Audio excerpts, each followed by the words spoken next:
Study IQ IAS, अब तैयारी हुई अफोर्डेबल।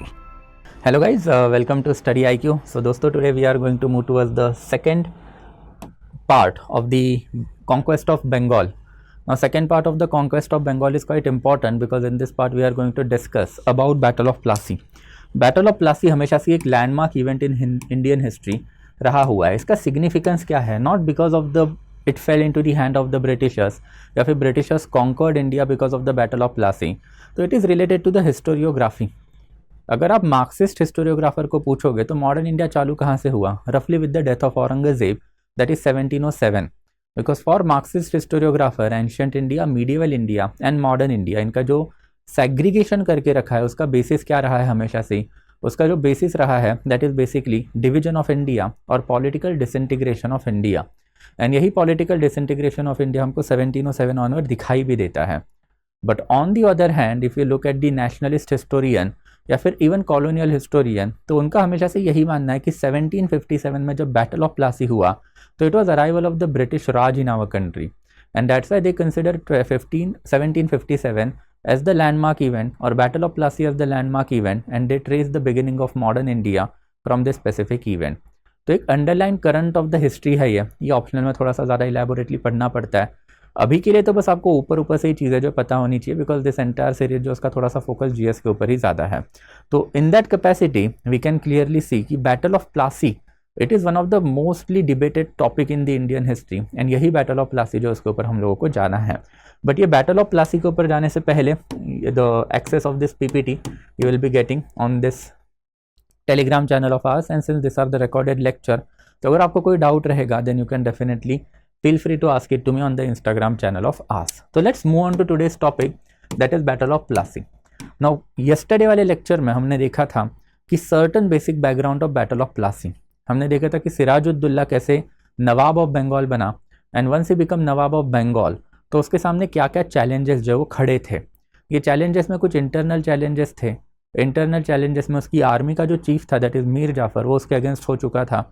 जो फाइनेंस सबसे इंपॉर्टेंट होता है, एडमिनिस्ट्रेशन या फिर कोई भी राज्य जो आप फाइनेंस के बिना चला ही नहीं पाओगे, ये फाइनेंस जो है वो भी उसके हाथ से चला गया था because he had upsetted the most important financier of his court that is Mahabat Rai, जिसके पास जगत सेठ का टाइटल इस टाइम पे था। एंड अपार्ट फ्रॉम दैट उसके कुछ इंटरनल राइवल अभी भी जिंदा थे, जिसमें most prominent was Ghaseti Begum. हमने ये देखा भी था कि it was not Ghaseti Begum who was the rival, it was actually Nawazish Khan, but Nawazish Khan मारा जा चुका था, and that's why Ghaseti Begum was a rival claimant to the throne. And ये इंटरनल स्ट्रेसेस जब आपके एम्पायर में डेवलप्ड होंगे देन ऑब्वियसली आपके लिए गड़बड़ होगी ही होगी। And thereafter we have seen कि ultimately how he entangled himself with the British East India Company, and British East India Company के दो important functionaries Robert Clive and Admiral Watson, वो जब बंगाल में आए तो how they establish contact with the court of the Bengal that is court of Murshidabad. Murshidabad उस जमाने में कैपिटल ऑफ बंगाल हुआ करती थी, तो मुर्शिदाबाद के कोर्ट में ख्वाजा पेट्रियस को भेजा हुआ था एडमिरल वैटसन ने, एंड तब जाके कॉन्स्पिरसी जो है वो फाइल आउट हुई। यानी कॉन्स्पिरसी के बारे में हमने पहले भी देखा था कि जो डिसअफेक्शन नवाब के कोर्ट में था, ये डिसअफेक्शन जो है उसके दो इम्पॉर्टेंट पिलर थे। एक था मीर जाफ़र एंड दूसरा था बेसिकली जगत सेठ। जगत सेठ का जो एक्चुअल नाम जो है that is basically Mahabat Rai, and इसमें Rai Durlabh is basically again another military commander, and thereafter Omichand या फिर Amichand, one and same person. ये पर्सन भी जो है फाइनेंसियर ही था। तो ये ऐसी कोटरी बन गई नवाब के कोर्ट में who were not happy with Sirajuddaulah. And Sirajuddaulah के बारे में हमने देखा भी है कि he was not a man of the character. Not a man of character मतलब ब्रिटिश ईस्ट इंडिया कंपनी के उस टाइम के जो गवर्नर थे रॉजर ड्रेक, उनका अकाउंट भी हमने देखा था कि Siraj ud Daulah should have never become the governor और basically Nawab of Bengal. And क्यों नहीं बनना चाहिए? बिकॉज उसके कुछ हॉरिबल इंस्टेंसेस की बात जो वो ईस्ट इंडिया कंपनी ने करके भी रखी है, एंड हमारे पास कोरोबोरेटिंग एविडेंसेस भी है। फॉर एग्जाम्पल चंदर नागौर में जो फ्रेंच फैक्ट्री थी उसके जो गवर्नर थे at that time that is Jeans Law, उनका भी वही कहना है कि he is a man of a deficient character. Man of a deficient character मतलब औरतों के ऊपर रेप करना, गंगा घाट के ऊपर जाके लोगों को सताना, मार देना, तो ये वाली चीज़ें काफ़ी ऑर्डिनरी थी सिराजुद्दौला के लिए। एंड वही वाली चीज़ अल्टीमेटली वो नवाब बनने के बाद उसने अपने कोर्ट में भी इंप्लीमेंट करनी चालू की, and that atrocious and cruel rule against the old guard, जैसे महाबत राय जगत सेठ हो सकते हैं या फिर राय दुर्लभ हो सकते हैं, ओमीचंद हो सकते हैं, and above them this Mir Jafar. तो ये सारे ही इंपॉर्टेंट फंक्शनरीज थे, उनका अगर आपने ईगो हर्ट कर दिया देन गड़बड़ तो होनी थी, एंड हुआ भी वही। तो एक ग्रेट कॉन्स्पिरेसी अल्टीमेटली फॉइल हुई, जिसमें सारा का सारा मैटर रफली 3 करोड़ रुपीज़ के ऊपर आके सेटल हुआ। And it was also promise कि 1.80 लाख करोड़ रुपीज़ जो है, sorry 1.80 lakh rupees, sorry not crore, ये भी एनुअली कंपनी को दिए जाएंगे वाया मीर जाफर, अगर सिराजुद्दौला हट जाता है तो मीर जाफर एंड मीर जाफर के साथ साथ ultimately Robert Clive and thereafter Admiral Watson and thereafter जो कोर्ट में बाकी के जो लोग थे, इन्होंने ये कॉन्स्पिरसी जो है बनाई हुई थी। एंड ये कॉन्स्पिरसी सिग्निफिकेंट भी थी if you look at the angle of the East India Company, then East India Company के लिए ये वाला पूरा का पूरा जो सम ऑफ मनी था, इट वॉज वेरी मच और वेरी हेफ्टी सम।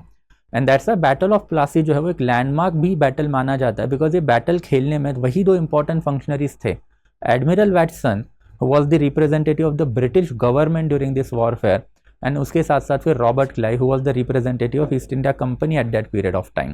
And अगर आप देखोगे तो it was nothing but a collusion of British government as well as East India Company, जिसकी वजह से बैटल ऑफ प्लासी के बाद इंडिया का कॉन्क्वेस्ट जो है वो चालू हुआ। तो एक अंडरलाइन क्वेश्चन ये भी हमेशा याद रखना, जो ब्रिटिशर्स हमेशा से बोलते हैं कि Britishers conquered India in the fit of absent mindedness. ये फीट ऑफ एब्सेंट माइंडेडनेस मतलब ब्रिटिशर्स ने कभी भी पूरा इंडिया देखने का सपना तो नहीं देखा था, कैप्चर करने का, but obviously they had that thing in mind. अगर वो नहीं होती तो ब्रिटिश गवर्नमेंट का जो रिप्रेजेंटेटिव है एडमिरल वैटसन, वो रॉबर्ट क्लाइव को ये वॉरफेयर में मदद करता ही नहीं। अल्टीमेटली सिर्फ 3000 लोग लेके हमने देखा था कि ये लोगों ने अपना हिस्टोरिक मार्च टू मुर्शिदाबाद चालू किया था। एंड ये मार्च टू मुर्शिदाबाद में ईस्ट इंडिया कंपनी के पास सिर्फ और सिर्फ कितने लोग थे? 3000 लोग थे, दैट्स इट। एंड ये 3000 लोग लेके आप नवाब ऑफ बंगाल की आर्मी के साथ जाओगे युद्ध खेलने, जब आपको पता है कि नवाब ऑफ बंगाल की आर्मी 50,000 से ज़्यादा है, then obviously certain conspiracy was there, something was already decided. Unfortunately Sirajuddaulah ये चीज़ को कभी समझ ही नहीं पाया, एंड जो होना था वही हुआ। तो जो एक्चुअल में बैटल ऑफ प्लासी हुआ, बैटल ऑफ प्लासी का भी एक इलेबोरेट वर्जन हमारे पास अवेलेबल है। रॉबर्ट क्लाइव जैसे ही बंगाल से निकला था in the first week of June, he was hesitant to basically go into Murshidabad, and Murshidabad में जाके डायरेक्टली बंगाल के आर्मी पर अटैक करना।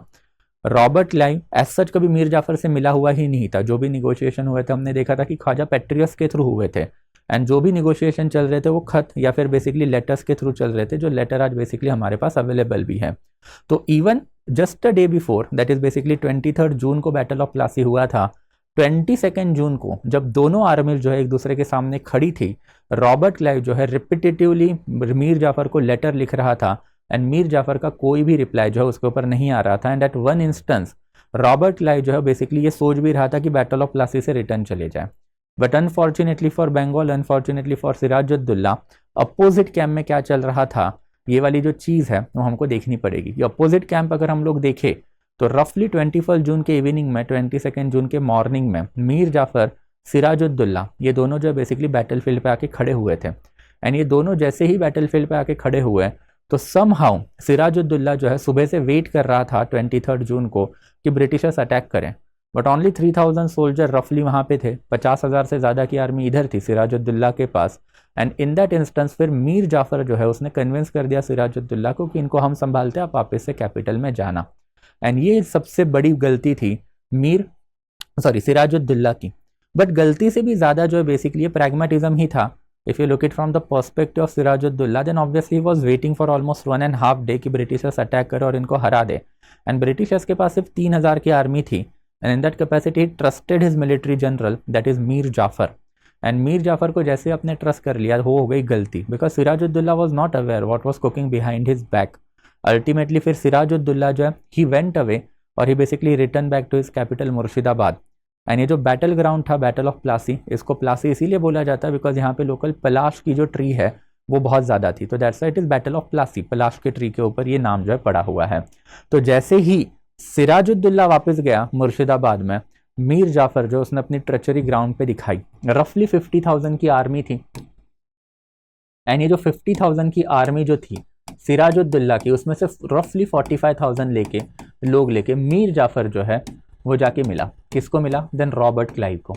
And that was the game changer. Suddenly at the battle field this was a very you can say that tragical event for the entire Bengal, कि मीर जाफर जिसके ऊपर पूरा जिम्मा था कि बंगाल को बचाए from the invasion of the Britishers, वो ब्रिटिशर्स से हाथ मिलाया and over a period of the time you can see now जो ब्रिटिश ईस्ट इंडिया कंपनी की आर्मी थी रफली 45,000 ये लेके आया था, 3,000 उनके पास थे, हो गई 47 एंड वर्सेस अब बंगाल की आर्मी जो है 5,000 की ही बची। ये 5,000 की आर्मी का जो बेसिकली लीडर था that was Mir Madan. And ये मीर मदान का अगर स्टोरी भी अगर आप इन डिटेल देखोगे देन आपको पता चला कि सिराजुद्दौला वाज नॉट अ बेवकूफ़ इंसान। सिराजुद्दौला को पहले से ही पता था कि मीर जाफर जो है he is not a person to be trusted with. And Mir Jafar बूढ़ा भी था, ऑलमोस्ट 70 ईयर्स का था। एंड दैट्स वाई 1756 में जैसे ही सिराजुद्दौला नवाब बना he wanted to replace Mir Jafar, but अगर आप सडन रिप्लेसमेंट करोगे देन कोर्ट में गड़बड़ होगी। तो that's why he created this counter person या फिर कोई check and balance system in Mir Madan. तो मीर मदान के पास भी बेसिकली मीर वाला टाइटल था, मीर बख्शी वाला टाइटल था। एंड मीर बख्शी वाला टाइटल जो है it means that you are what then सेनापति और you are basically commander of the entire forces of Bengal. तो मीर जाफर एंड मीर मदान ये दोनों जो नाम आपको दिखाई देते हैं उसमें आपको वही समझना पड़ेगा कि इवन सिराजुद्दौला जो है उसने ये चीज़ पहले ही देख ली थी कि मीर जाफर जो है he had to go, but ultimately उसको रिप्लेस करने के लिए जो मीर मदान उसने खड़ा किया था that was one of the reason why Mir Jafar जो है he was very upset with Sirajuddaulah और उसने इतनी बड़ी कॉन्स्पिरसी कर भी ली। बट अल्टीमेटली जब 47,000 की army Mir Jafar Robert Clive versus Mir Madan की 5,000 की आर्मी, देन मीर मदान मरने ही वाला था, हुआ भी वही। जैसे ही मीर मदान मरा बाय द इवनिंग ऑफ 23 जून मुर्शिदाबाद तक ये पूरी की पूरी बंगाल की आर्मी मीर जाफर की एंड ईस्ट इंडिया कंपनी की पहुंची। अनफॉर्चुनेटली सिराजुद्दौला को जब तक ये न्यूज़ पता चली it was too late for him and ultimately he had to run away. And run away करने के बाद within a span of a week he was later on found within Bengal. उसका वही plan था कि कुछ तो करके अवध पहुंचा जाए। एंड अवध में जाने के बाद जो है वहाँ का जो बैठा हुआ नवाब था दैट इज शुजाउद्दौला, उसके साथ हाथ मिला एंड देयर आफ्टर बंगाल के ऊपर अटैक करे। But before reaching Awadh he was captured, he was brought back to Bengal. Bengal में वापस बुलाने के बाद उसको जो है बेसिकली फांसी के ऊपर चढ़ा दिया गया। इट वॉज मीर जाफर सन जिसका नाम था मीरान जिसने सिराजुद्दौला को फांसी के ऊपर चढ़ाया हुआ था। एंड फिर अल्टीमेटली यू कैन से कि ये पूरा का पूरा बैटल जो है इट वॉज नथिंग बट अ फार्स।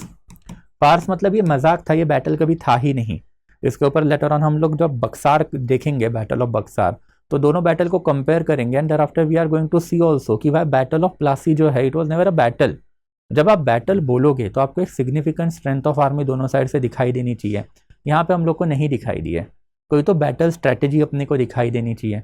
जैसे कि अगर हम लोग इनके पहले के बैटल की बात करें तो for example battle of Plassey ये जो है पानीपत जो है first battle of Panipat, Babur ने कुछ नया तुलघुम रूमी दराफ्टर कज़ान बुजुर्ग ये जो उसके कैनन है वो इम्प्लीमेंट करके रखे थे, लाए थे। वैसे फिर उसके पहले की बैटल की बात करें that is basically battle of Tarain जो घुरी एंड पृथ्वीराज चौहान के बीच में हुआ था। उसमें महमूद घुरी ने कैलकुल टेक्निक जो है वो यूज़ की हुई थी। तो ऐसी कोई तो बैटल स्ट्रेटेजीज जो हम लोग को दिखाई देनी चाहिए वो भी हम लोगों को यहाँ पे दिखाई नहीं दी है। एंड तीसरा इंपॉर्टेंट एस्पेक्ट जो है कि जब कोई इंपॉर्टेंट बैटल होता है तो वो बैटल जो है बेसिकली उसमें आपको एक लार्ज स्केल कैजुअलिटी दिखाई देनी चाहिए, मतलब वाउंडेड एंड मरे हुए लोगों की संख्या दिखाई देनी चाहिए। तो ये भी हम लोगों को यहाँ पे नहीं दिखाई दी है कि अगर आप देखोगे तो रफ स्ट्रेंथ टोटल 55,000 के अप्रॉक्सीमेटली ग्राउंड पे अवेलेबल था, जिसमें से मरे कितने तो हार्डली यू कैन से 550 लोग जो है वो वाउंडेड एज वेल एज मरे हुए थे। तो अगर 55,000 में से नॉट इवन 1% यू कैन से अगर लोग आपके मरे हुए हैं तो फिर आप वो बैटल को बैटल बोल ही नहीं सकते। It was just a minor skirmish. Skirmish का मतलब जो लोकल झगड़ा होता है ना गली के दो गुटों के बीच में कि एक यहाँ से बुक्का मारूंगा वहाँ से मारूंगा, that kind of the thing. क्योंकि 55,000 में से अल्टीमेटली सिर्फ 500 लोगों के अराउंड ही क्या हुआ है, 550 लोगों के अराउंड हम लोग को death as well as wounded की जो ये है संख्या है वो मिली हुई है। And that's a battle of Plassey को आप बैटल कंसिडर ही नहीं कर पाओगे, it is a skirmish. And thereafter battle of Plassey का last and most important aspect is it significance. कि अगर हम लोग सिग्निफिकेंस की भी बात करें तो इतना कोई बड़ा सिग्निफिकेंस हम लोग को बैटल ऑफ प्लासी का नहीं दिखाई देता है। It is not actually battle of Plassey, it is battle of Berkshire, जिसके बाद में बंगाल जो है वो पूरा का पूरा कंपनी के हाथ में चला गया। एंड वो कैसा उसके ऊपर भी थोड़ी थोड़ी बात करेंगे।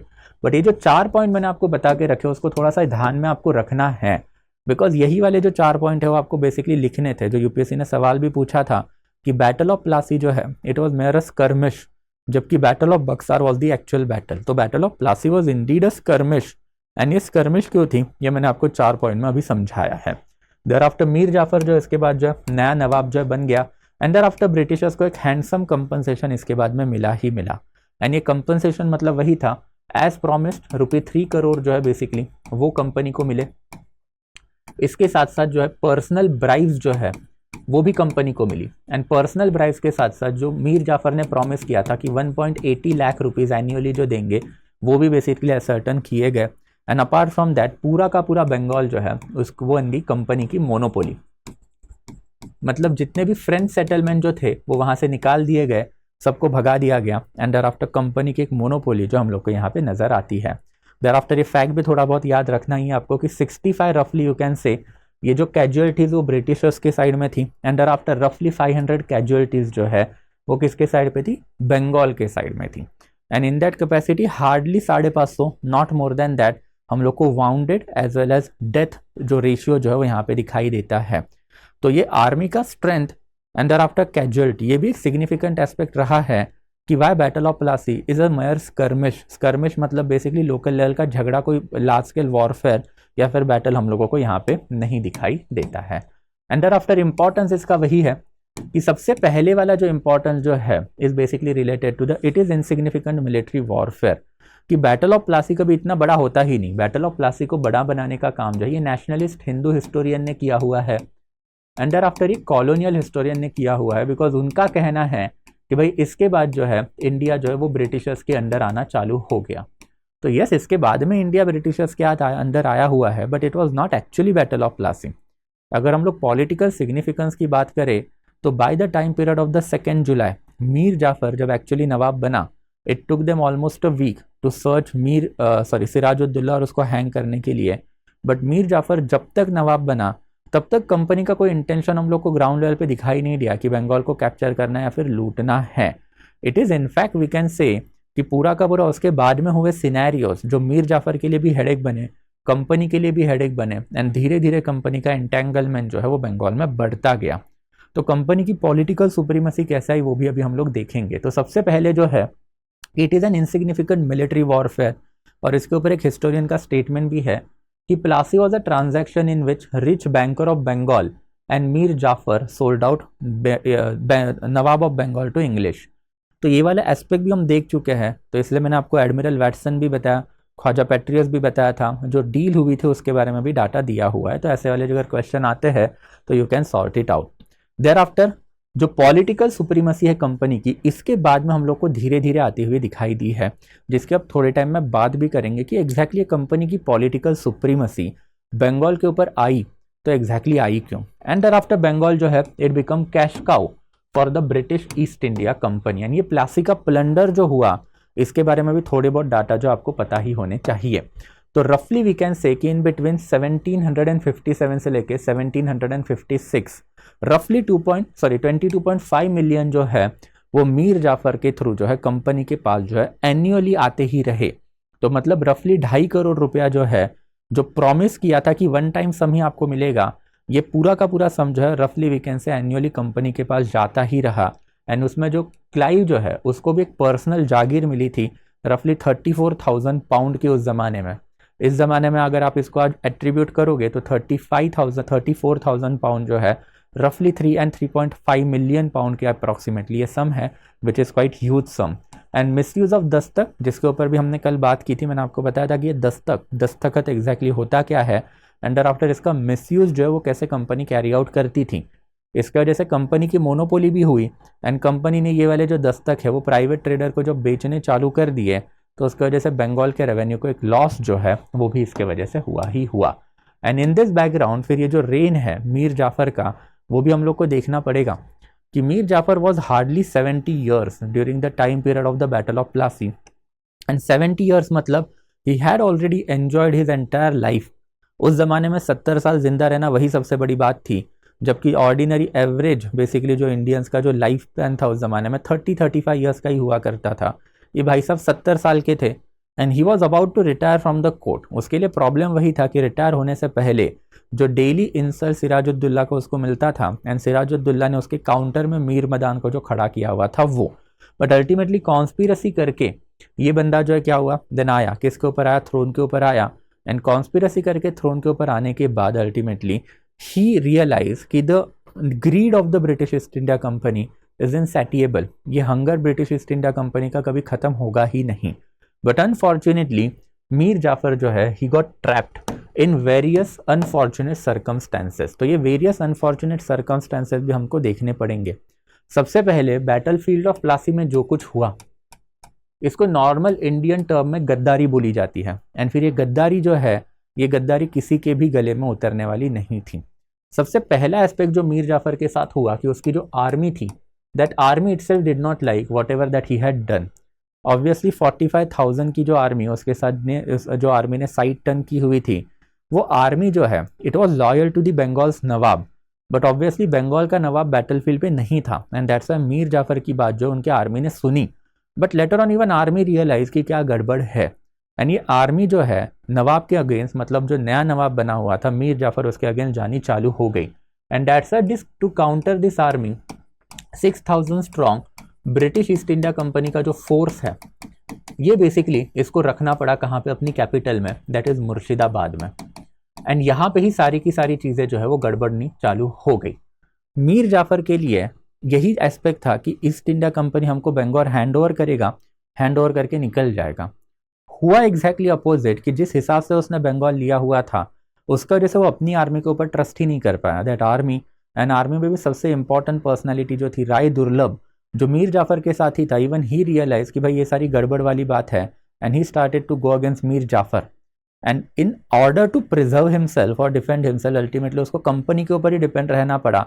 एंड कंपनी ट्रेंड 6,000 का जो फोर्स है वो उसके कैपिटल में राके रखना पड़ा। एंड ये सबसे डेंजरस चीज़ है कोई भी रूलर जो अपने ही खिलाफ कर सकता है।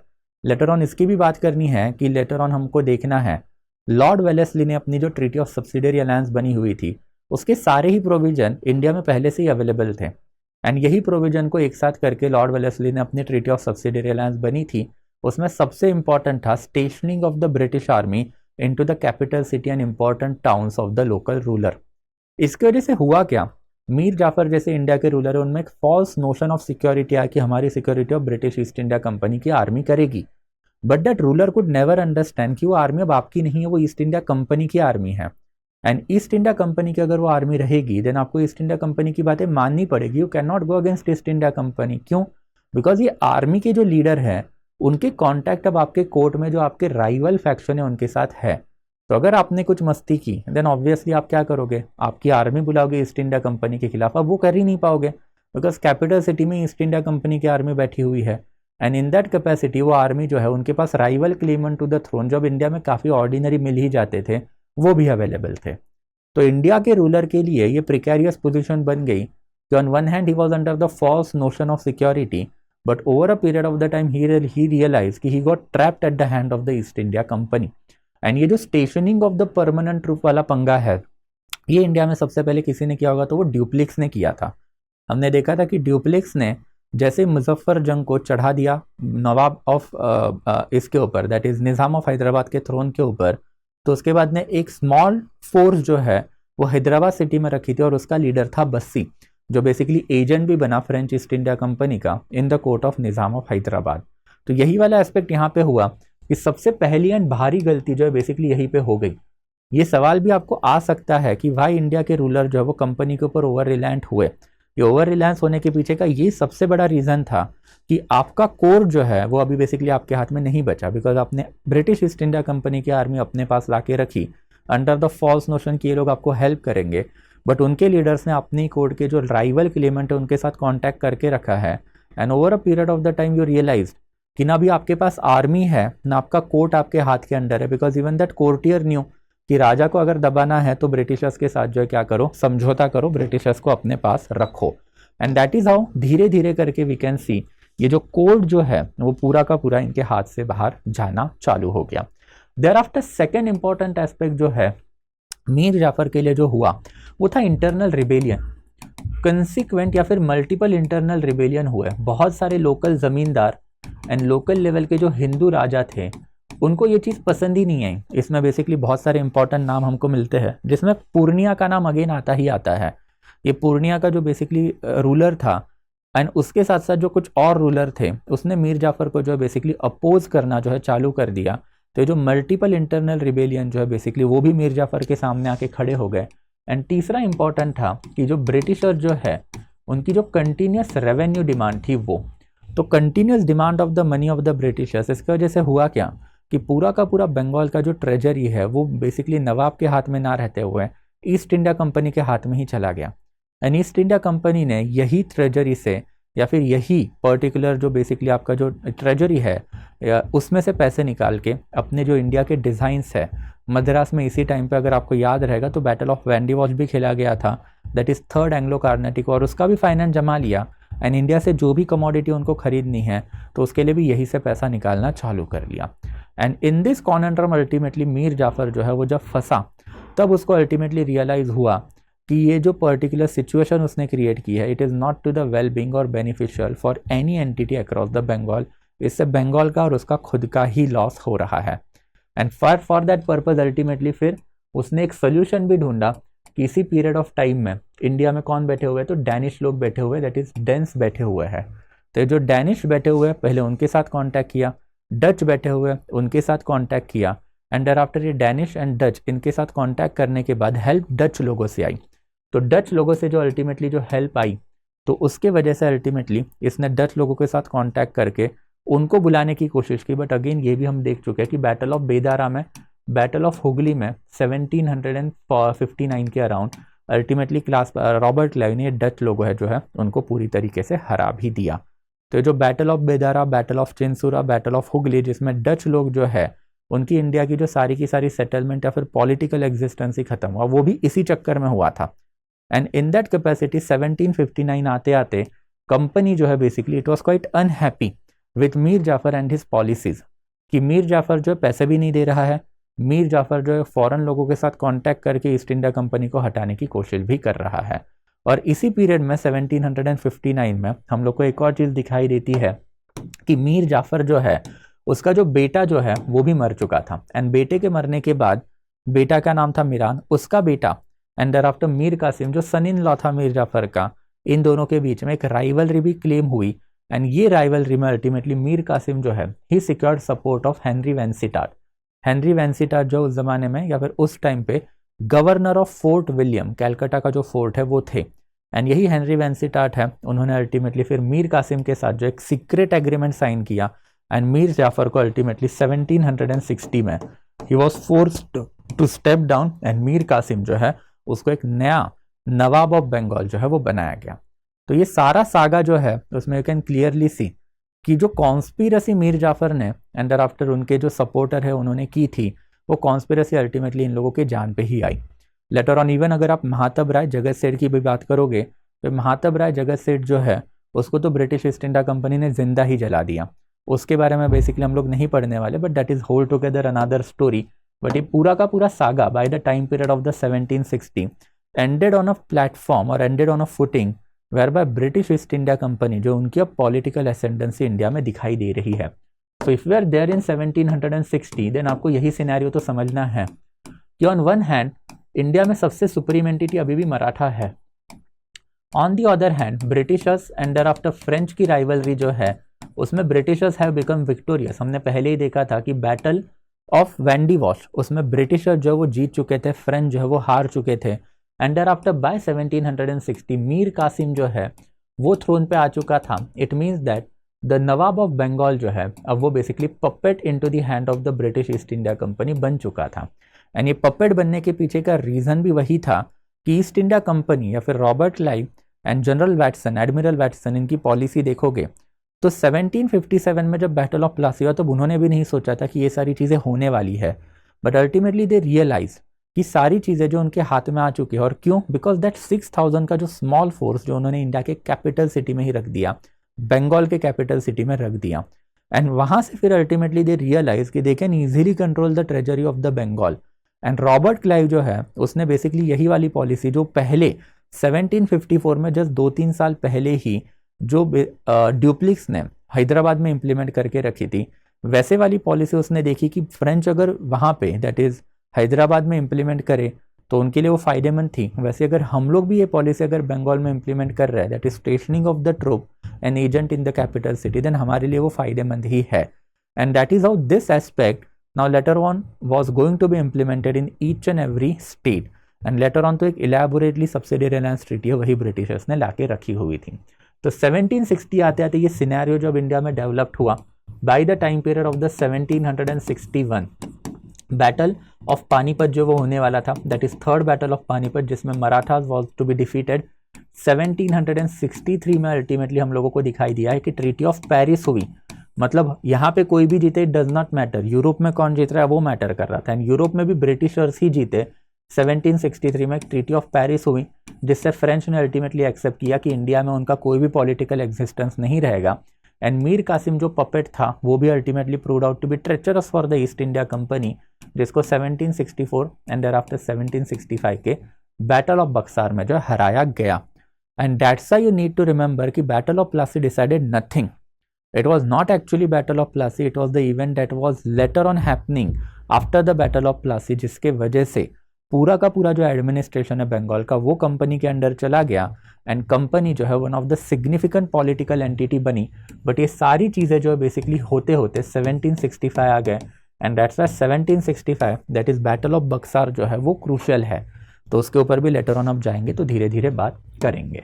But I hope it is quite clear कि मीर जाफर जो है he was ultimately removed, Mir Qasim came into the picture. And अब ये वाली स्टोरी भी आगे देखनी है, एंड ये भी हम लोगों को समझना है कि जो अभी हमने थोड़ा बहुत देखा था कि बैटल ऑफ प्लासी जो है it was mayor skirmish.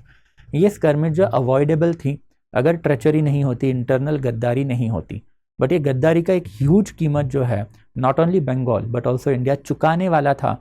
But वो गद्दारी जो है उसकी कीमत चुकाने के पीछे वो बैटल ऑफ प्लासी जो है वही इंपॉर्टेंट नहीं था। उसके बाद जो ऑलमोस्ट 7-8 साल में जो इंस्टेंसेस इंडिया में हुए वो रिस्पॉन्सिबल थे, तो उनकी भी अब धीरे धीरे जाएंगे तो बात करेंगे। तो that will be it for today guys. Again जाने से पहले द न्यू बैच जो है it is already launch, most probably अब मंडे ऑनवर्ड जो इसके हमारे नॉर्मल लेक्चर जो वो चालू भी हो जाएंगे मॉडर्न इंडिया के। So you still have got a time. So if you are not enrolled in this particular batch, then obviously we are offering it at a very affordable price if you use my code SN Live। और इसके बारे में अब हम पहले भी बहुत सारी चीज़ें देख चुके हैं कि इसमें फाउंडेशन है रफली 140 to 160 lecture, ancient, medieval, modern India, modern world के आपको मिलेंगे 35 to 40 each. And thereafter इसके साथ साथ I am also providing you with the test series, जिसमें टोटल 12 टेस्ट रहेंगे, 8 सेक्शनल, 12 फुल लेंथ। तो काफ़ी कॉम्प्रिहेंसिव पैकेज है जिसमें आपकी primary skill that is analytical ability and critical ability जो है वो हम लोग डेवलप करेंगे, and secondary skill that is answer writing skill जो वो भी हम लोग को डेवलप करनी है। तो if you have not join the batch then the admission is still open guys. I hope you have join the batch, and if not then obviously join it soon. And अगर आप if you are not from the history optional, आप history optional के background से नहीं हो, then do spread the word for me guys. So that will be it. Again जाने से पहले will get the access of this PPT on the Telegram channel of us, and अगर आपको कुछ पर्सनल सवाल मुझसे अगर डायरेक्टली पूछना है you can do it on the Instagram channel of us. So thank you so much guys आज के लिए। Will meet again then Monday. I guess कल जो है संडे रहेगा तो मंडे को भी मिलेंगे, एंड मंडे को we are going to take upon और talk upon battle of Buxar, and we are also going to finish up with the conquest of Bengal. And thereafter Tuesday onward जो है हम लोग we will enter into the next phase. Most probably जो we are going to talk about Hyderabad first and thereafter Marathas. तो that will be the rough flow for the next week, but आज के लिए फिर इतना ही। So thank you so much guys, will be stopping the session now. Okay, thank you so much. Study IQ IAS, अब तैयारी हुई affordable.